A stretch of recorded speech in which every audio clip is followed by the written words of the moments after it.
Hi hello S क्रिएटेशनमध्ये सगळ्यांचं स्वागत आहे. तर चला आज आपण वांग्याची कोरडी भाजी बनवणार आहोत. तर इथे मी वांगे स्वच्छ धुवून असे कापून घेतलेले आहेत, बारीक कोथिंबीर घेतलेली आहे आणि आता आपण मसाले घेणार आहोत. इथे मी कढईमध्ये 2 चमचे तेल टाकून घेतलेलं आहे. कढई गॅसवर ठेवून 2 चमचे तेल टाकून घेतलेलं आहे. इथे बघू शकता.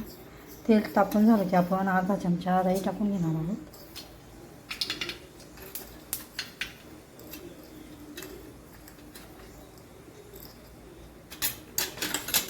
अर्धा चमचा जिरे टाकून घ्यायचे.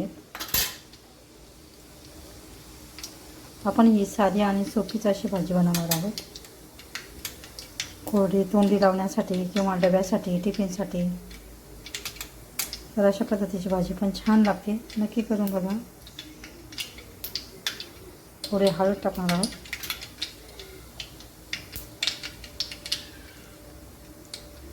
आणि इथे मी 1 चमचा लाल तिखट टाकते आणि 1.5 चमचा मी अंबारी मसाला टाकते. कोथिंबीर टाकून घ्यायची. 1 चमचा मी हळद टाकते.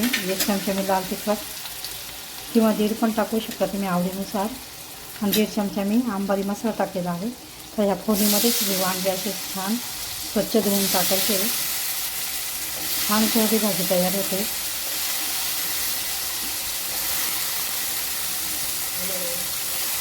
तर याला आता आपण हलवून घेऊया. इथे बघू शकता अर्धा चमचा आपण इथे मीठ टाकून घ्यायचं आहे अंदाजानुसार.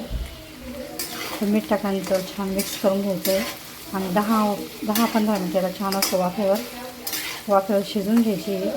इथे बघू शकता अशी छान आपली वांग्याची कोरडी भाजी तयार झालेली आहे. इथे बघू शकता. तर इथे बघू शकता अशी छान आपली कोरडी भाजी वांग्याची तयार झालेली आहे. हे आपण टिफिनसाठी पण देऊ शकतो किंवा वरण भातासोबत, खिचडीसोबत पण आपण ही खाऊ शकतो. तर अशा पद्धतीची वांग्याची भाजी तुम्ही पण नक्की करून बघा.